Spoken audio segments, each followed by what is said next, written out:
Welcome to Into the Words. Today in the cabin we have writer Kathy Erskine. Kathy's here with us for our Summer Camp 2019. Welcome, Kathy. Thank you. I'm always happy to be here. It's great. Yeah, so I loved, you were talking in your keynote about some character interviews, and you were talking about sitting down perhaps across the table from one of your characters and just pulling information out of them to bring to your story. And then you followed up your keynote with a breakout session on character. What were some of the things that you talked about in that session? Right. Well, one of them was the interviewing your character, because that is a really powerful way to get at your subconscious and your gut. Some of the things you really know, but you're not letting out. And it's almost a cheat because you can ask your character anything, like, what should I write next? Where's the story going? What am I doing here? But there are also other ways, and it's great to have different avenues into your character depending on what works for you. So some people like to use like a Myers-Briggs personality test. You take the test as if you are the character.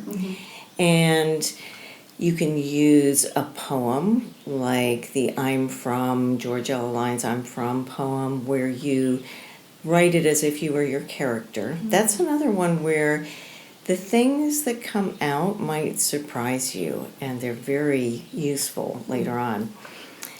Or take another poem, do the same thing. A fortune cookie, you can look at a fortune and decide what would my character, how would they react to this? And just any situation you're in, you can think about, how would my character react to this? What would it mean to them? And everyday life, just becoming your character, acting like your character. And it's okay to do really crazy things, because all you say is, I'm an author, so it's okay. I'm just researching. And usually people give you a really wide berth, so you got lots of space to do what you need. You might want to make a playlist of the music that your character listens to. There are all kinds of things to help you really get into character. Yeah. I seem to remember a story, I think, in your book, Quaking.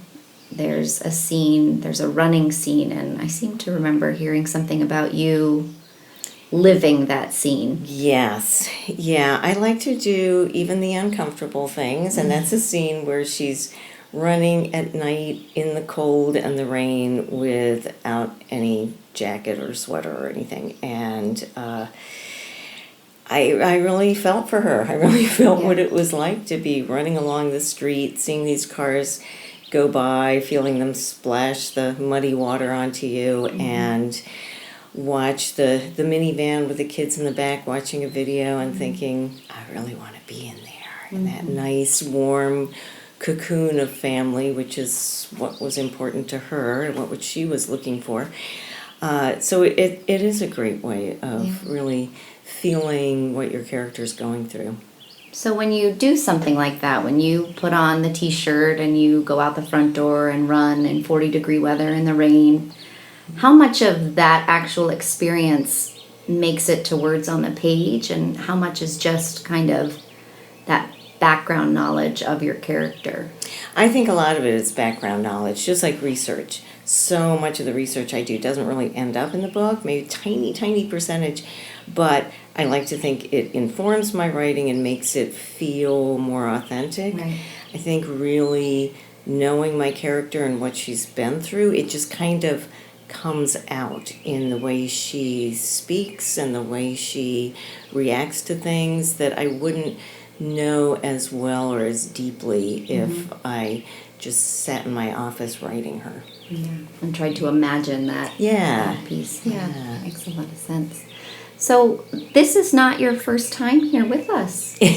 Not at summer camp, not at the Highlights Foundation. That's right. Maybe not even talking about character. I don't know. Probably not. Can you share with our listeners a little bit about your journey with the Highlights Foundation? Yes, I would love to, because my journey started here at the Highlights Foundation with a workshop before the barn and some of the other things were here in the original farmhouse, where I came and felt like a complete poser because I wasn't published, and everybody else in this little group was published, and I just felt so inadequate and inept, and it was a marvelous opportunity to learn so much and to learn the most important thing, which was kind of my breakthrough moment, which was grounding, learning about grounding, the details of the story, and that really make not only the reader feel grounded, but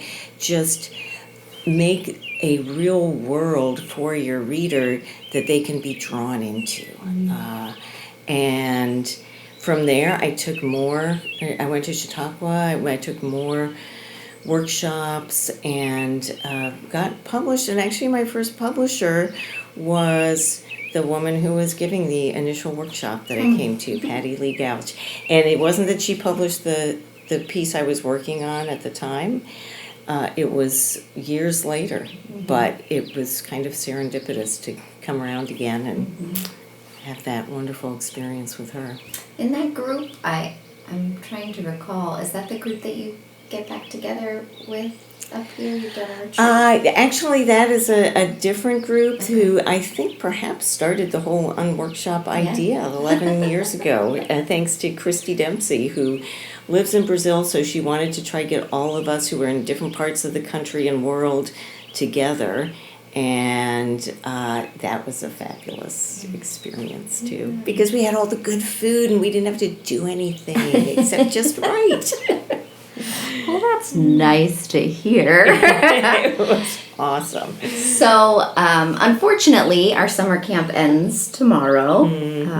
I'm staying though. Did you know? Another week or two or You'll maybe go through 3. nonfiction, the illustrator intensive. It'll be wonderful. But I know we had a conversation about this at our table at lunch today. We were talking about, what does it look like to go home after kind of ingesting all of this knowledge about your work, and then it's time to go home and put it to practice. What does your practice look like when you get home?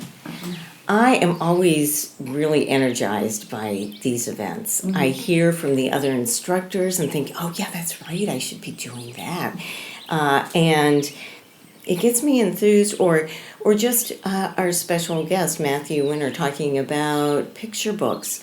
I was up last night with a picture book idea. I'm not even a picture book person, really, but you just get so inspired. So I have that to work on when I get home. I have a middle grade because we faculty had to read a little bit from our work, so I had to pull that up again, and so I got back into that one.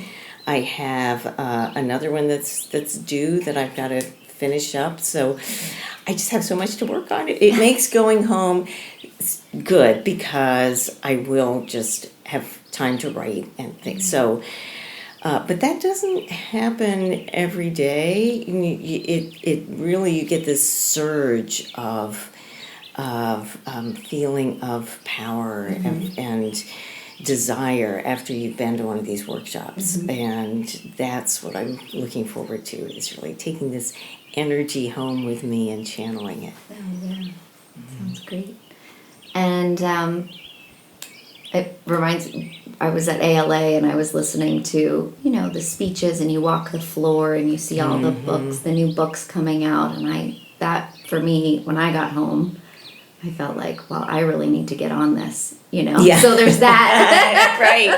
There's That's the that too. inspiration, and then there's the kick in the pants too, I think. Yeah, definitely. That becomes a part of it. Speaking of books, we do like to kind of wrap up our podcast each week with a look at some of your favorite recent reads. So do you have any titles to share with us? I do. I just finished The Bridge Home, Padma Venkatraman's latest, and it is beautiful. As Matthew Winter said, just put a sticker on it now, okay? Agreed. And then a few others I've read very recently. Amal Unbound by Aisha Saeed, that's beautiful. Jason Reynolds, Long Way Down, well, anything by him, but The Long Way Down was very powerful. Ibby's a Boy, American Street, that's a little bit older, but another recent read I've loved. And then I have a to-be-read pile that's about 15 on my bedside table. It's always teetering on and off. So I'll look forward to those too. Yeah, that sounds great. Well, thank you, Kathy, so much for being here with us in the cabin and at summer camp. Thank you. This is Into the Words.